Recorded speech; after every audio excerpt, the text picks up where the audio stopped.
Assalamualaikum warahmatullahi wabarakatuh.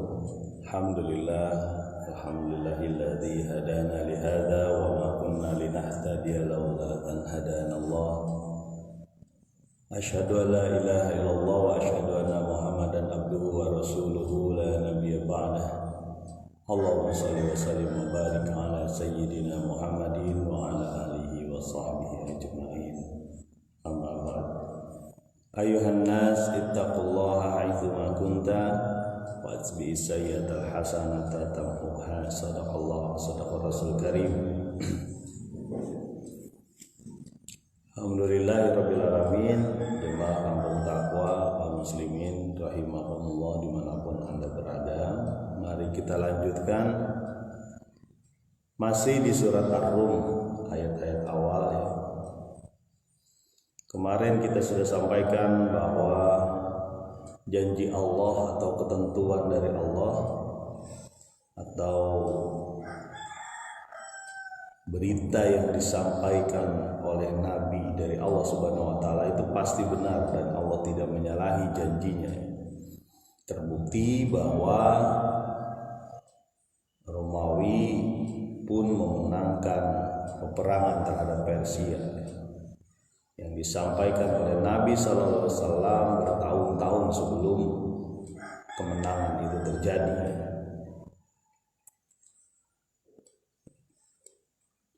Dan memang banyak manusia yang tidak mengetahui bahwa ada pertolongan Allah, ada pengaturan Allah dimanapun terjadi sesuatu.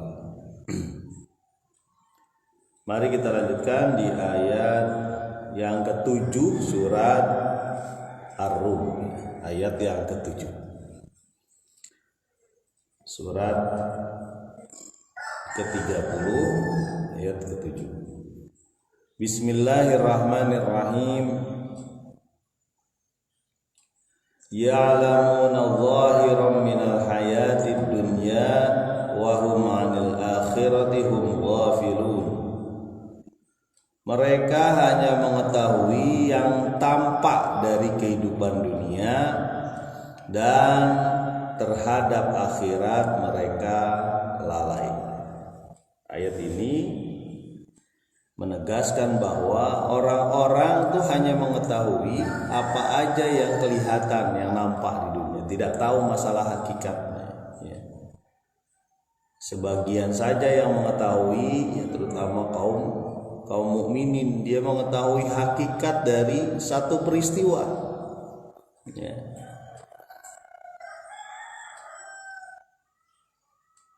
Mungkin sebagian manusia menguasai satu pengetahuan, ya, satu ilmu, tapi itu pun hanya sedikit saja dari pengaturan Allah yang demikian besar, yang maha besar. Misalnya orang yang mengetahui jenis padi, ya, hanya dengan meraba daunnya saja. Diraba daunnya, dia tahu nih jenis padi ini, misalnya entah padi Ciherang, padi Cianjur, berapa macam-macam padi ya. Kemudian dia juga mengetahui berapa ton dalam 1 hektar misalnya. Kalau ditanam padi ini misalnya 12 ton. Contoh. Itu hanya seperti itu aja. Mungkin kalau digeser sedikit dia tidak ngerti. Ya. Misalnya mungkin dia nggak ngerti masalah jagung karena yang dia pelajari cuma padi gitu. Ya, yang sampai sekuat itu ilmunya. Tapi itu pun sedikit saja.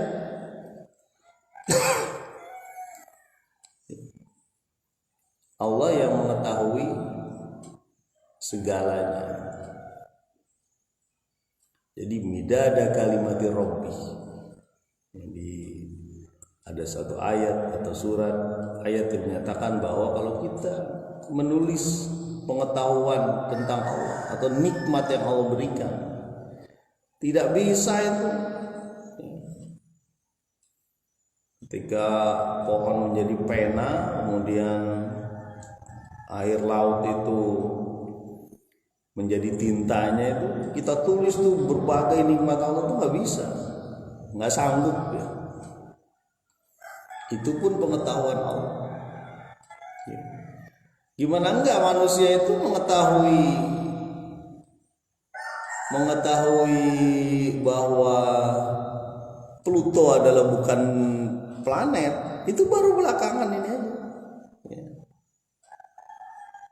Dan begitu banyak pengetahuan Allah yang makanya kalau kita sombong tuh rugi ya. Ya.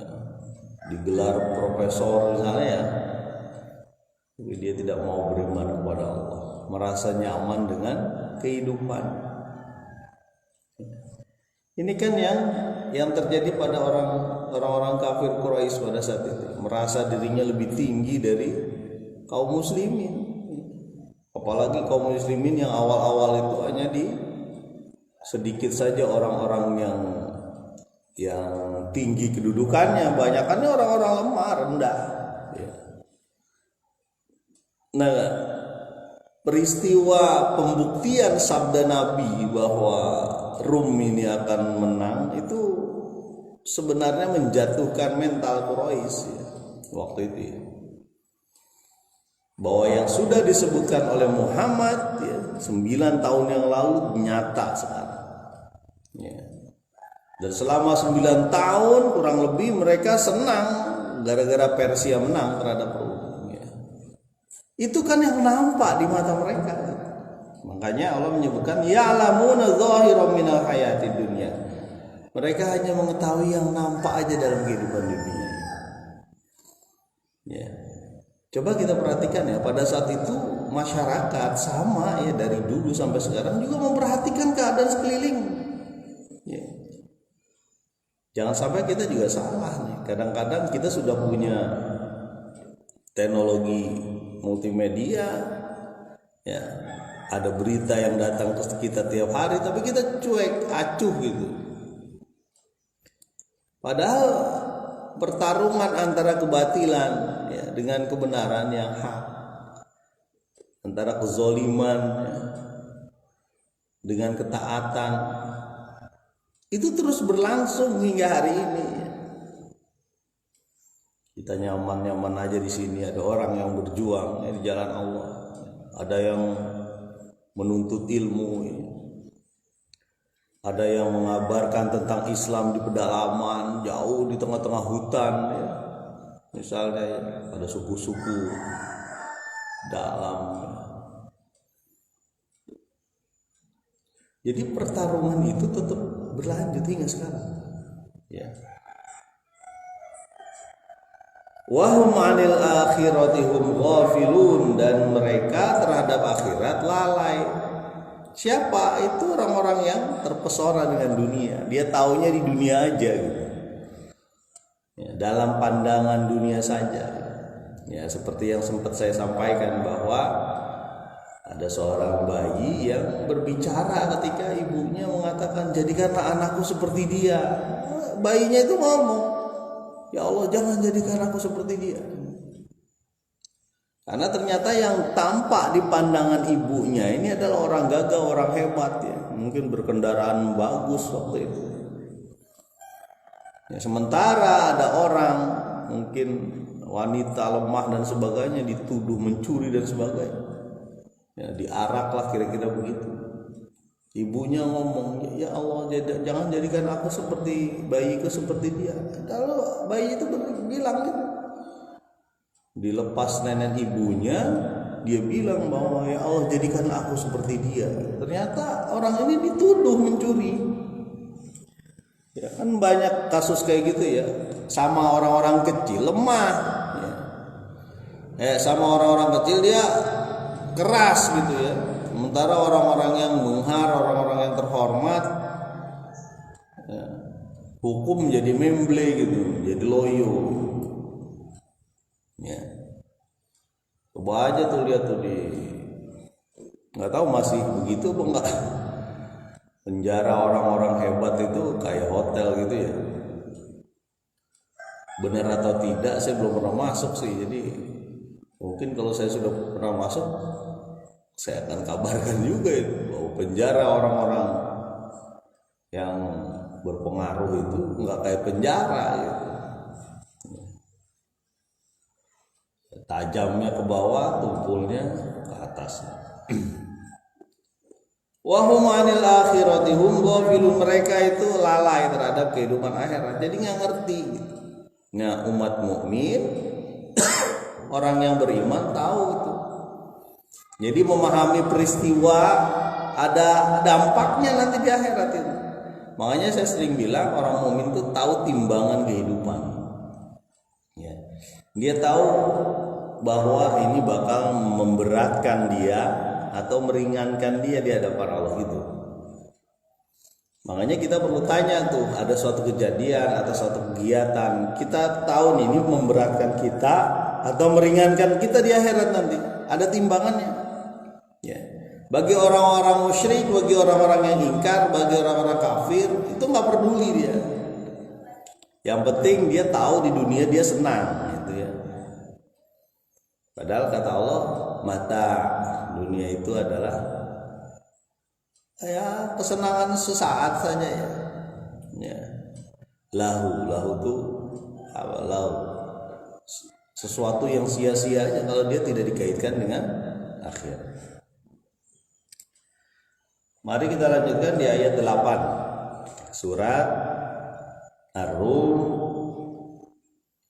ya, surat ke-30.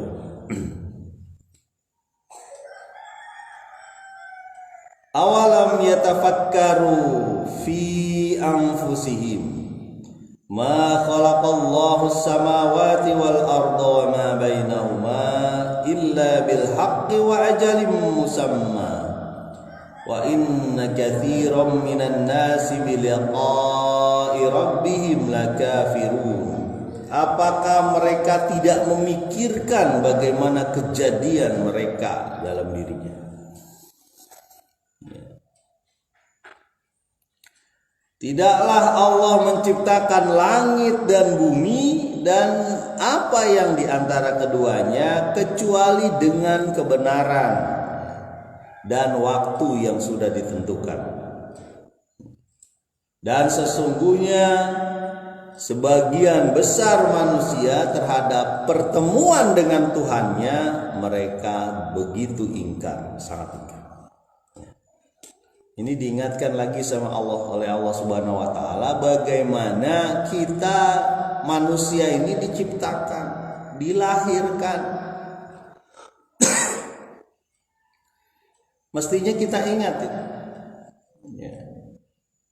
Kalau kita melihat perut ibu kita misalnya, ya, bahwa di situ pernah ada kita. Ya.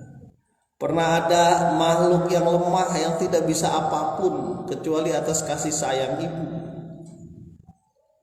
Ketika ibu hamil, dia berusaha makan yang bagus karena dia tahu dia sudah berbadan dua. Ya.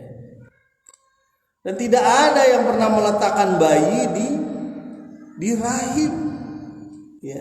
Bayi itu terjadi di situ. Ya. Makanya di ayat-ayat awal dalam surat awal itu khalaqal insana min alaqah. Insan manusia itu diciptakan dari segumpal darah, pertemuan antara sperma laki-laki dan sel telur perempuan. Dan tidak ada sebelumnya anak gadis itu nggak mungkin yang belum nikah itu ada di situ. Ya, kecuali satu-satunya gadis yang ada yang bisa melahirkan Maryam. Ya. Jadi surat Al-Mu'minin itu lebih jelas tuh ya tentang bagaimana Allah menciptakan manusia dari alam. Ya. Kemudian menjadi mudghah, menjadi daging, menjadi lahma, menjadi gumpalan darah, menjadi lahma, menjadi daging, menjadi idzoma, menjadi tulang, kemudian dibungkus lagi dengan lahma, menjadi tulang yang dibungkus dengan daging. Kemudian dikhalaqnakum akhar, dijadikan makhluk yang sama sekali berbeda dari dua keturunan itu ya. Dari sperma dan sel telur sangat jauh berbeda menjadi manusia. Lalu dijadikan tifla, menjadi anak-anak ya. Kemudian menjadi besar ya. Jadi kehidupan kita saja itu sudah membuktikan adanya Allah Subhanahu wa taala. Makanya dengan anak-anak ataupun dengan orang dewasa diperintahkan kita untuk berkasih sayang ya. Jadi yarham shaghirana, kita menyayangi yang kecil dan memuliakan yang besar ya. Karena itu anjuran ya, dari Islam ya. Nabi itu menganjurkan merahmati atau memberi kasih sayang kepada yang kecil, karena itu bagian dari rahmat Allah. Dan pernah saya sampaikan bagaimana Nabi memeluk seorang anak, dipeluk anak itu ya. Ada sahabat yang saya punya anak sekian, saya tak pernah memeluk anak saya ya. Kemudian kata Nabi, bagaimana kalau Allah cabut kasih sayang engkau ya. Cuma memang ada batas-batas tertentu ya. Ini ada yang kelewatan ini. Misalnya dia memeluk anak ya, anaknya ini sudah balik ya, sudah besar, dicium gitu ya. Nggak benar juga. Yang benar itu ya bolehlah peluk, tapi ya udah cukup. Jangan ditambah lagi, karena kalau sudah balik sudah berbeda itu. Ya. Ada organ-organ tubuhnya yang memang sudah dewasa ya. Apalagi bibir gitu ya, mencium bibir untuk nggak boleh itu, walaupun masih kecil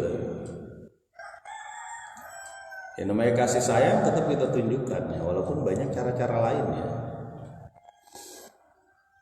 Nah, jadi di dalam kita kehidupan kita ini itu ada tanda-tanda Allah, ada tanda-tanda kekuasaan Allah. Makanya disebutkan di sini, awalam yatafakkaru fi anfusihim, mengapa mereka tidak berpikir terhadap diri mereka, mulai dari penciptaan, mulai dari fungsi-fungsi yang Allah berikan pada tubuhnya ya.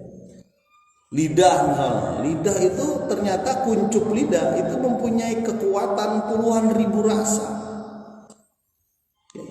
Gampangnya beginilah, berapa banyak kue yang kita hafal, rasanya, baunya, bentuknya, berapa banyak? Mungkin lebih dari 1000 kue yang kita hafal. Itu baru kue.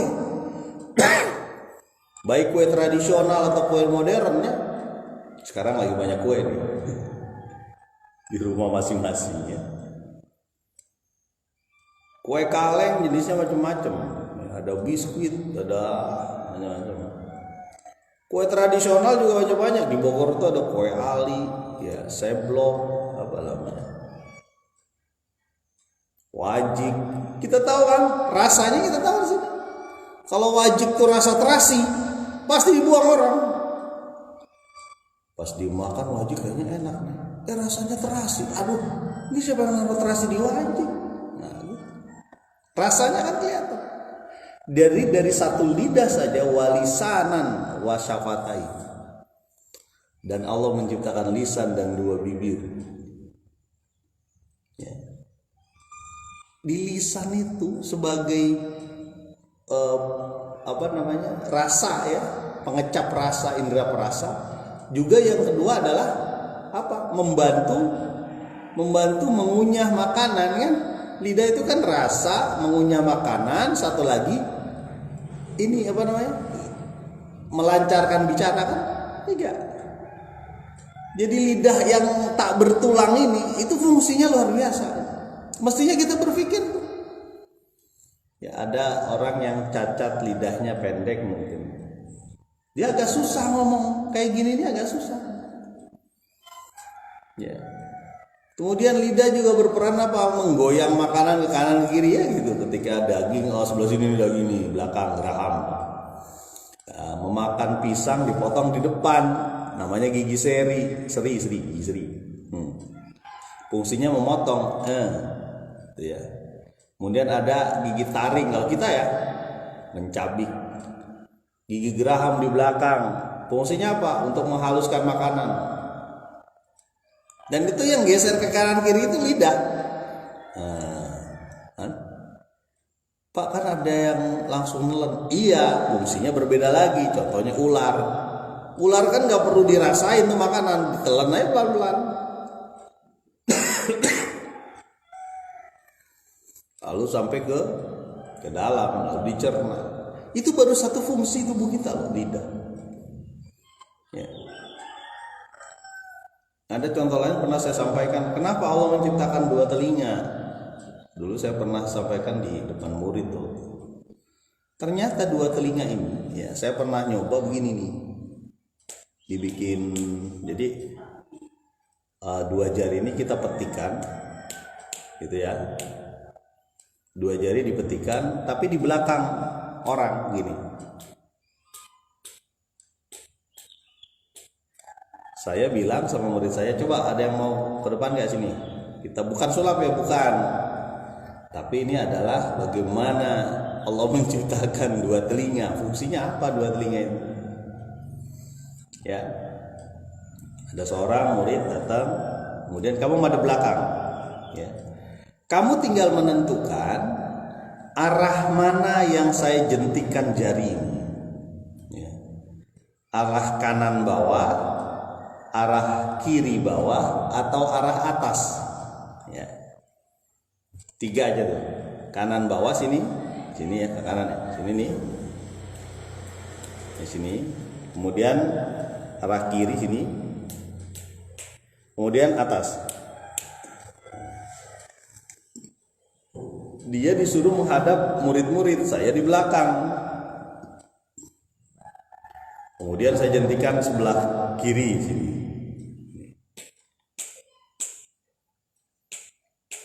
Gitu ya. Kalau ini saya kurang begitu ini ya. Ada yang bisa kencang banget, tak. Kiri bawah Pak. Benar. Wah, anak-anak bingung. Kok dia tahu ya? Gitu. Nah, coba kita lagi. Orang berpikir kanan sini kan. Nah, sini. Kemudian saya di belakang sini ke kanan, di atas. Arahnya mana? Atas Pak. Wah, anak-anak bingung lagi. Kok bisa ya? Kemudian di sini. Cobain deh, kamu cobain. Ada sendiri siapa gitu. Ada murid yang menjentikan jari di situ. Dan benar semua. Padahal matanya menghadap ke sana. Di sana nggak ada kaca. Dan tidak pernah dikasih tahu sama orang ini arahnya mana. Lalu saya sampaikan, nah itulah pentingnya Allah memberikan dua telinga untuk mengetahui arah. Ya. Kalau di sebelah kiri bawah ini, itu yang lebih keras itu telinga sebelah kiri. Dan kita sadar itu, ini telinga sebelah kiri. Begitupun kanan. Kalau atas tuh berimbang antara dua-duanya. Itulah yang dilakukan kita ketika refleks jalan di pinggir jalan, ada mobil, dia langsung ke kiri. Karena kita jalannya di kiri ya, beda dengan yang di luar negeri Amerika kalau nggak salah ya, jalan itu di kanan. Jadi berarti kita sudah terlalu dekat ke tengah jalan, langsung kita geser ke kiri. Karena kita tahu arah lebih kuat dari sebelah kanan ini. Gitu. Langsung kita ke kiri. Nah, itulah fungsinya dua telinga. Ya, Pak, ada kan hewan yang nggak ada telinganya, Pak? Iya, sebagian hewan ada yang tidak punya telinga, cuma lubang doang. Makanya kata Imam Syafi'i waktu disebutkan jenis hewan apa yang bertelur dan beranak. Yang bertelur itu tidak ada daun telinga umumnya, secara umumnya. Sementara yang beranak umumnya ada daun telinga. Gampang aja sebenarnya, bener kan? Kelinci, ya, kambing. Tapi itu ada daun telinga, makanya dia beranak. Ya. Sementara yang nggak ada, ular, ya, ayam bertelur. Ya. Itu contoh aja. Jadi wafi anfusihim ini di dalam diri kita itu ada tanda-tanda kuasa Allah. Belum mata, belum hidung yang mempunyai penciuman luar biasa, ribuan bau kita tahu. Ini baru indera, belum alat gerak, kaki, tulang, ya, otot, banyak gitu. Ya. Ma khalaqallahu as-samawati wal arda wa ma bainahuma illa bil haqq. Tidaklah Allah menciptakan langit dan bumi dan sesuatu di antara keduanya kecuali dengan benar. Ya, ini dikaitkan antara manusia, ya, hubungan sesuatu yang ada dalam diri manusia dengan langit dan bumi itu sesuatu yang hak, yang benar. Ya. Penciptaan langit dan bumi dan apa yang antara keduanya, ya, dari bumi ke langit itu banyak sekali hal-hal di antara keduanya. Ada hewan, ada benda mati, ya, ada, kalau bahasa IPA-nya itu biotik dan ambiotik, ya. Antara keduanya ada awan, ya, yang mengalirkan atau menurunkan hujan. Dia bergerak kemana-mana, menggeser dirinya kemana-mana dengan perintah Allah, lalu turun hujan. Wa ja'alna minal ma, ya, min kulli hayyin syai', dan kami ciptakan dari air segala sesuatu yang hidup, ya. Ketika turun ke bawah, dia memakmurkan bumi, membelah bumi, menjadikan dia subur. Dari awan syihab, kemudian angin riyah namanya, dia bisa menggeserkan butir-butiran ataupun gas berupa uap yang dikirim ke sana ke sini. Lalu dia bisa mengawinkan tanaman pokok-pokok, ya, tanaman pokok dunia itu kan dikawinkan dengan angin, gandum, jagung, padi. Ya, itu antara keduanya tuh.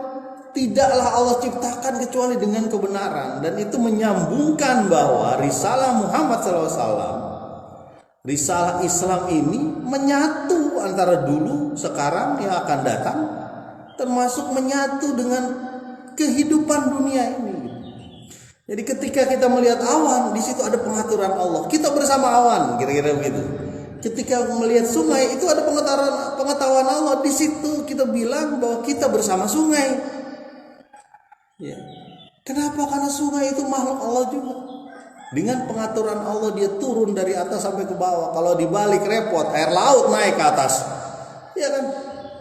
Kalau dibalik nih, air ini dia bergerak dari dataran tinggi ke dataran rendah. Kalau dibalik dari dataran rendah ke dataran tinggi, air laut naik ke gunung. Kita asin semua ini. Itu pengaturan Allah. Jadi makanya kalau kita jalan, kita rihlah, kita tur, kita wisata, itu lihat yang itunya, jangan cuma santai-santai gitu. Ya Allah. Kadang-kadang tuh kalau di wisata, misal kalau kita ke pantai gitu ya misalnya. Kalau orang gunung kayak gitu nih, Gunung Letik, Bogor dan sebagainya, favoritnya kan pantai ya. Kalau orang yang dari pantai favoritnya gunung. Kenapa? Sejuk dan sebagainya. Kalau orang kita favoritnya pantai. Nah di pantai itu jangan udah berenang gitu, makan-makan, bakar ikan, kemudian pulang. Jangan, kita lihat bagaimana Allah menciptakan laut. Gelombang diterpa, air diterpa angin sehingga menghasilkan gelombang yang lembut. Aduh, kalau gelombang itu gede, ya, maujun itu namanya. Gelombang itu gede kayak jibal, seperti bukit, hancur gitu. Sebentar aja tsunami datang, sebentar aja badai bisa merubah kapal laut menjadi hancur berantakan. Jadi ketika kita rihlah, ketika kita tur, itu adakan satu kegiatan paling tidak menceritakan kepada anak kita betapa kuatnya Allah Subhanahu wa taala. Betapa lemahnya manusia. Ya. Cuma ada di balik itu, di bawah lautan lebih banyak lagi. Ada sotong, ada ikan, ada bintang laut, ada bulan laut ya. Mungkin ada kali ya suatu saat ditemukan bulan laut. Ya. Ada perhiasan dari laut, ya. Ada kapal karam di situ. Ada gelombang yang bisa menghanyutkan. Kalau kita berdiri di pantai itu, sedotan tarikan air itu ketika ini lumayan keras tuh. Pasir turun ke bawah. Makanya katanya tanda-tanda tsunami itu air laut surut ke bawah, beberapa ikan menggelepar. Ya, itu kalau laut ya. Begitupun kalau gunung, kalau kita ke gunung, bagaimana Allah menciptakan pohon dan mempersiapkan satu kehidupan di sana. Jadi penciptaan langit dan bumi itu hak, ada benar di situ. Dan semua mendukung. Bisa saja waktu itu Nabi Musa diseret oleh arus sungai, tergeletak, kelempar, tenggelam. Tapi itu sungai kan milik Allah. Ya. Sungai itu milik Allah. Ini ada satu cerita, nggak tahu saya sahih atau tidak ya. Tapi saya pernah. Waktu itu kalau nggak salah sungai ini banjir atau apa ya. Kemudian datang utusan ke Umar bin Khattab. Mohon maaf kalau saya menceritakan ini, saya belum tahu persisnya hadisnya ya. Gak keterangan. Umar bin Khattab dibuat surat, wahai Nil, berhentilah kamu dari banjir, kamu makhluk Allah. Surat itu dibawa oleh utusan balik ke Nil, dilemparkan gitu ke Nil, nggak jadi banjir. Itu bagian dari orang sini kita menyebutnya karomah ya mungkin ya. Karena Nabi Umar bin Khattab itu bisa ditampakkan Allah sesuatu yang jauh. Ya. Bukan tidak mungkin, bukan tidak mungkin ya. Contohnya begini, ketika satu perang, mungkin kondisinya atau apa ya, perang Seljuk melawan Parsi. Jadi orang ini sedang berjuang nih di jalan Allah tuh. Ya. Kalau nggak salah yang mimpin Khalid bin Walid ya waktu itu. Nah, Umar bin Khattab itu sedang khutbah. Di tengah-tengah khutbah gitu, Umar bin Khattab lagi khutbah nih, khutbah Jumat. Dia ngomong begini, fulan ya, namanya Khalid atau siapa ya, nanti bisa dilihat. Di tengah khutbah dia teriak, Khalid, naik ke bukit katanya. Naik ke bukit, kata Umar itu. Habis itu dia lanjutkan lagi, mungkin dia sembari memperhatikan apa gimana, mukanya kelihatan memperhatikan. Khalid naik ke bukit. Para sahabat kan bingung, lagi khutbah kok tahu ada kata-kata nyuruh Khalid naik ke bukit, di belakang nggak ada Khalid. Ya. Nah, kemudian ternyata ada datang peristiwa kemenangan kaum muslimin. Mereka pulang. Kemudian kaum muslimin ngobrol-ngobrol, nanya-nanya gimana sih keadaan peperangan gini. Ketika kami terdesak, ketika ada suara yang menyuruh kita untuk naik ke bukit, dan kami naik ke bukit, mempertahankan di situ, lalu kami bisa berjuang lagi. Ya. Coba kita bayangkan itu, ya. Umar ini apa? Umar ini hanya sahabat, bukan nabi. Tapi mungkin dengan keyakinan dia, kedekatan dia dengan Allah, ya sampai setan juga ngeri. Jadi kalau ada setan di depan jalannya Umar, minggir dia setan itu. Ya. Setan aja ngeri sama Umar, padahal dia bukan nabi. Ya. Walaupun sempat disebut kalau saja ada nabi setelah aku ada Umar di situ gitu, kata Nabi. Dan itu ditampakkan oleh Allah. Jadi hati-hati dengan pandangan kaum mukminin ya, karena Allah bisa menyingkapkan hijab. Ya. Seperti Umar ya, kita nyebutnya apa, karomah ya itu ya, kemuliaan. Dan itu hanya didapat oleh orang-orang yang beriman. Ya, mungkin pada saat itu ditampakkan memang oleh Allah Subhanahu wa taala. Ya. Itulah yang dilakukan oleh Musa alaihissalam ketika berguru dengan orang soleh. Orang sini nyebutnya Nabi Khidir. Kita kenalnya Nabi Khidir ya. Tahu-tahu Nabi Khidir bangun bangunan gitu. Ada tembok mau rubuh, dia ngebangun nukang dia di Musa suruh apa? Suruh bantuin dia. Dia nukang, temboknya udah mau rubuh nih. Ada satu bangunan ketika dia berjalan. Kamu nggak sanggup Musa kalau jalan sama saya gitu. Temboknya mau rubuh, dibangun. Jadi nukang juga dia. Ya.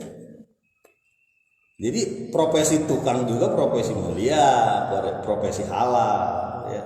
Kerjanya apa bapaknya? Bapak saya cuma tukang bangunan. Tukang bangunan pun halal. Kalau nggak ada dia nggak bisa kita terlindung, nggak bisa kita beraktivitasnya. Kalau nggak ada tukang bangunan ya, arsitek, tukang bangunan, teknik sipil, itu pekerjaan mulia. Jadi jangan berpikir selamat datang semua Lembang. Jangan berpikir tukang bangunan itu pekerjaan yang hina. Itu pun mulia karena itu halal. Cuma kemarin saya ingatkan, tukang bangunan juga perlu amanah. Nggak cuma tukang bangunan, seluruh kegiatan, seluruh kerjaan, ya. Kayak membuat kue misalnya. Membuat kue itu ada satu contohnya kue lebaran ya. Mudah-mudahan nggak ada yang buat di sini. Ada satu bahan yang tidak dihalalkan tuh, namanya rum ya. Rum kalau nggak salah tidak dihalalkan oleh MUI. Dia bikin wangi, itu ada jenis alkohol tertentu ya. Rum itu. Kalau rum butter itu gimana? Saya belum lihat ke kondisi kandungan-kandungannya itu. Karena dari rum itu bukan rum Rumawi ini ya, bukan. Itu ini dia ada unsur-unsur sesuatu yang mungkin yang memabukkan ya. Nggak boleh. Nah itu pun kalau dia lakukan itu berdasarkan itu jadi lebih wangi dan sebagainya, nggak boleh. Ya. Yang penting pekerjaan itu halal dan jangan memasukkan sesuatu yang halal di situ. Prosesnya tidak halal pun nggak boleh. Ya. Kalau di tukang ayam saya nggak ngeliat ya bagaimana tukang ayam itu memotong secara detail ya. Saya pernah datang ke tempat tukang ayam tuh. Jadi kalau nggak salah entah benar atau enggak nih saya ngeliat, mudah-mudahan sih terputus dua urat di sini ya. Jadi dia pegang ayamnya dengan satu tangan, kepalanya dibalik ke ini, kepalanya itu digeser sehingga lehernya kelihatan, dan dengan satu tangan gampang aja dia potong set gitu. Lalu dua urat itu terputus. Kalau saya sih belum sanggup. Kalau motong ayam pasti harus dipegangin ya. Dan ilmu memotong itu perlu juga kita pelajari itu. Ya, kenapa? Karena itu anjuran Nabi, fa ahsinu dzabah.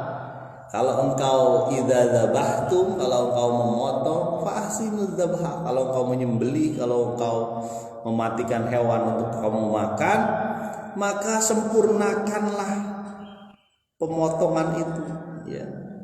Dan jangan petenteng di depan hewan yang mau dipotong. Hewan yang mau dipotong ngasok pisau di depan mukanya, saya itu. Jangan ya. Kita harus ini juga ya. Nah, namanya hewan kan biar bagaimana dia ada perasaannya. Kucing yang kita beri makan itu cenderung nggak nengok kanan nengok kiri gitu ya. Karena kita yang beri. Tapi kalau kucing mencuri, dia nengok kanan, kalau buru dia kabur. Itu hewan ya. Nabi SAW pernah mendengar rintihan unta ya. Untanya ternyata bisa berkomunikasi dengan Nabi. Apa? Ternyata dia kurang makan ya. Kemudian entah dibelai atau ini dengan Nabi. Dan Nabi mengetahui dia ini kurang makan, pemiliknya kurang menunaikan haknya dia. Jangan salah ya, haknya unta, haknya kuda itu tetap ada. Dan setiap yang kita masukkan berupa makanan Itu bagian dari amal. Kan dia bermanfaat. Ya.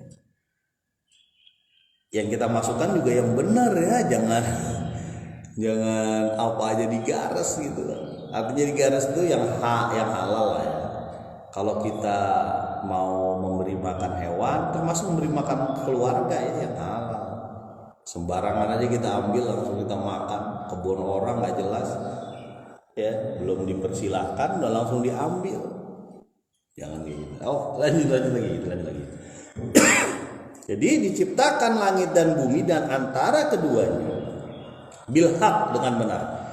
Wa ajalin musamma, dan dia punya waktu yang sudah ditentukan. Apa saja punya waktu kecuali Allah. Ya. Seluruh makhluk itu punya waktu dia lahir, waktu dia mati, waktu dia mulai tumbuh, waktu dia mati. Kelapa misalnya ya, kelapa itu kalau kita diamkan di luar, kelapa tua mungkin sekitar 2 bulan mulai tumbuh tunas ya. Tunasnya duluan tuh, kemudian sebulan setelah itu mulai ada akar yang turun ke bawah ya. Kok Pak Arfan tahu? Ada di rumah soalnya. Oh itu tuh Pak Lulus kalau nggak ngambil kelapa, nggak sempet dibuka-buka, ditaruh aja di pinggir ya, sekitar 2 bulan mulai tumbuh tuh. Ini urusan perkelapaannya Pak RT juga tahu nih. Biasa kan. Kemudian sebulan setelah itu mulai tumbuh tunas sampai ke bawah. Sekarang udah nempel tuh kurang lebih 10 cm segini tunasnya itu. Kita belum mindahin juga tuh kelapa. Belum sempat. Alasan aja sih itu. Nah, naik ke atas, ke bawah. Ada waktunya. Dan itu sulit untuk belum pernah saya tahu ya apakah ada teknologi mempercepat perkecambahan kelapa ya. Karena ada seperti misalnya kurma itu nggak sembarangan ditanam, ternyata harus kayak semacam dibekep gitulah sehingga keluar uap dan sebagainya sehingga pecah ininya. Ada cara-caranya. Dan matinya sudah ditentukan, ada tentunya. Misalnya kalau kelapa itu mungkin kalau kelapa sawit saja 25 tahun itu sudah berkurang. Kelapanya itu 25 tahun, ada yang mengatakan 25 tahun. Dan pada saat itu petani biasanya memotong kelapa lalu menanam yang baru lagi. Kurang lebih 25 tahun. Tapi kalau kelapa dalam, kelapa yang tinggi-tinggi itu bisa mungkin 30 tahun, 40 tahun.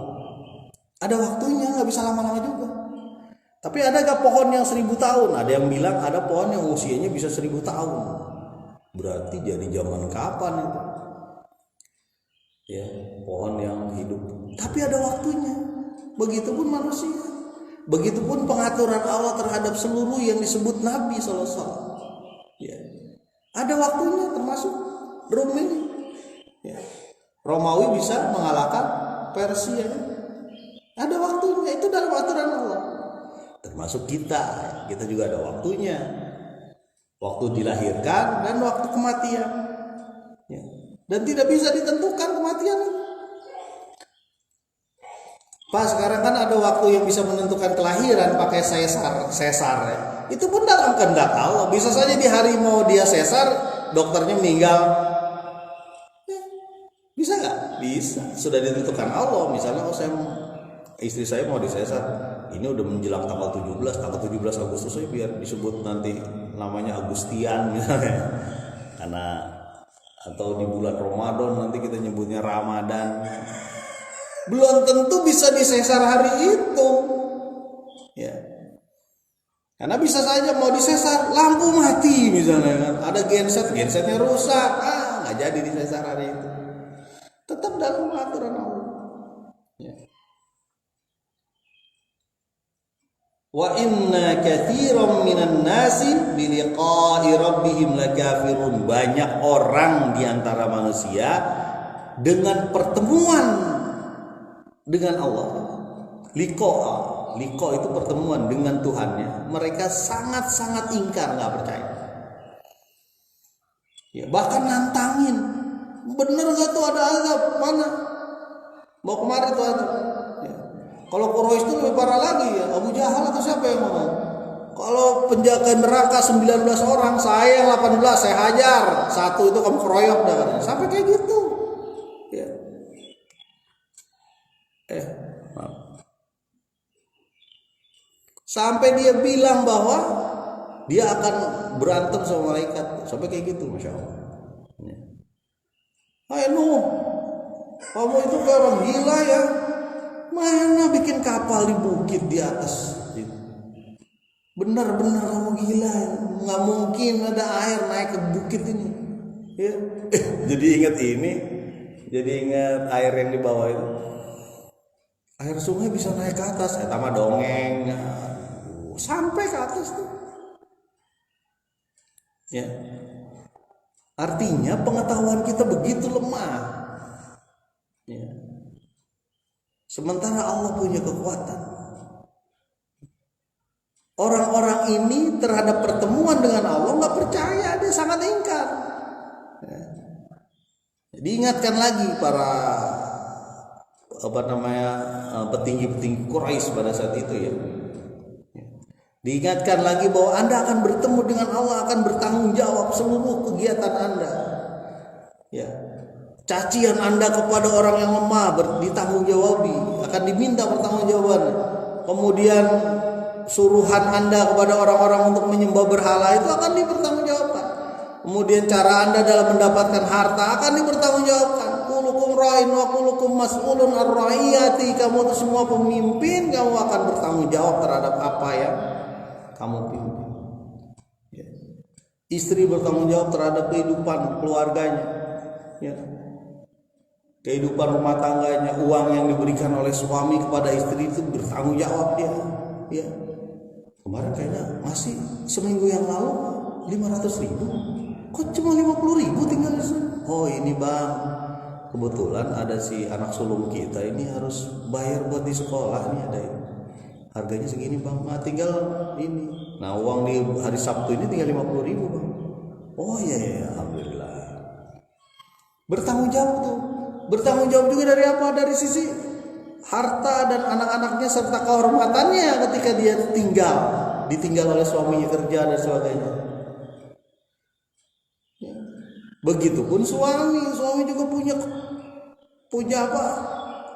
Punya tanggung jawab yang luar biasa. Ku anfusakum wa ahlikum naro, dia bertanggung jawab terhadap apa? Dirinya sendiri dan keluarganya untuk selamat dari api neraka. Ya. Ada yang bilang, Pak, kalau dia memberikan sesuatu kepada ibunya atau ke bapaknya, itu boleh gak? Ya boleh, tapi bukan tanggung jawab utama. Tanggung jawab utama adalah cukupi dulu istri dan anak sama dia. Ya. Atau berbarengan lah kira-kira gitu. Jangan sampai akhirnya dibawa terus ke keluarganya, sementara ininya tidak dipikirkan. Ya. Ya, karena apa? Karena Islam itu mengajarkan bahwa keluarga itu yang bakal bisa menjadi alat atau menjadi sarana dia untuk bisa masuk surga. Kalau perlu semuanya masuk surga satu keluarga. Makanya yang sudah-sudah ya sudahlah, kita bertobat dan sebagainya ya. Mungkin saya pernah membina keluarga Pak Arfan, tapi gagal waktu itu. Ya. Saya berpisah dengan dia karena dia melakukan hal yang gak benar. Apa tuh? Mabok Pak Arfan. Waduh, saya udah kasih tahu ini udah gak bisa. Oh, alhamdulillah, berarti berpisah karena iman, bukan berpisah karena minta uang belanja. Misalnya ya, pisah karena nggak tahan uang belanjanya nggak bisa kayak orang-orang gitu ya, makan kita sama tempe tahu, kadang-kadang ayam. Orang-orang lihat tuh, jangan lihat orang-orang.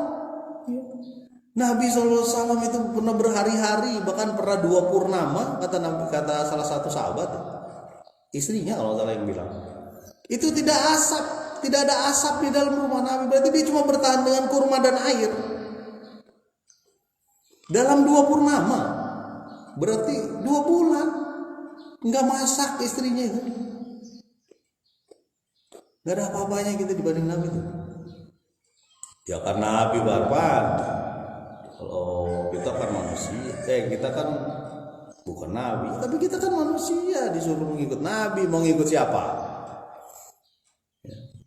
Tapi saya nggak enak Parpan, masa anak saya ke tetangga terus melihat video gamenya mereka, melihat mobil-mobilan mereka yang canggih. Saya kan nggak enak, masa anak saya main terus ke situ terus nonton begitu kan. Mending saya beli sekalian. Iya kalau ada rezekinya, lagi pula nggak terlalu penting. Ya. Apa pentingnya? Biar anak-anak diem. Wah salah, makanya gara-gara anak-anak diem. Jangan. Ya. Jadi kembali lagi, banyak kaum ini yang ingkar terhadap pertemuan dengan Allah. Dia tidak yakin dengan akhirat. Dia tidak yakin bahwa akan bertanggung jawab. Ya. Coba kalau nggak ada akhirat, pembunuh 1000 orang itu siapa yang mau ngurus nanti? Ya, di Indonesia ada namanya Westerling kalau nggak salah ya, dia membunuh ribuan kaum muslimin dulu ya di Sulawesi kalau nggak salah. Nah, kalau bapak kita dibunuh, kemudian ada orangnya di depan kita, orang ini jelas terbukti bahwa dia membunuh bapak kita, apa yang kita lakukan? Pengennya kita bunuh lagi kan gitu. Itu normal manusia. Tapi kalau dia sudah membunuh 10 orang, kita bunuh dia, selesai. Dendam kita misalnya, kalau kita dendam kita selesai. Lah 10 orang yang lain, 9 orang yang lain, gimana caranya? Itulah pentingnya ada akhirat. Ya, kezoliman itu akan dibalas dengan kezoliman lagi. Ya. Firaun gitu ya, dipotong leher anak-anak Bani Israel, mungkin ribuan ya, karena mungkin cukup banyak waktu itu orang Israel di Mesir ya, mungkin ribuan lah. Kalau ibunya atau bapaknya atau adiknya ketemu Firaun, dibunuh satu Firaun kan selesai. Oh udah selesai kan, gak mungkin nyawa berkali-kali datang, selesai lah. Terus kalau nggak ada akhirat, gimana caranya orang menuntut balas terhadap Firaun? Ya. Makanya Israel yang sekarang itu nggak ngerti bahwa, atau mungkin pura-pura nggak tahu, itu nafsunya ya. Dia memerangi Palestina, dia menghancurkan bom dan sebagainya. Kita mendukung dan berdoa lah terhadap Palestina. Ya. Orang-orang ini sedang terzolimi di depan, front terdepan, ya. Masjid yang kedua dibangun setelah Ka'bah ya. Kata Nabi, masjid apa yang dibangun setelah Ka'bah?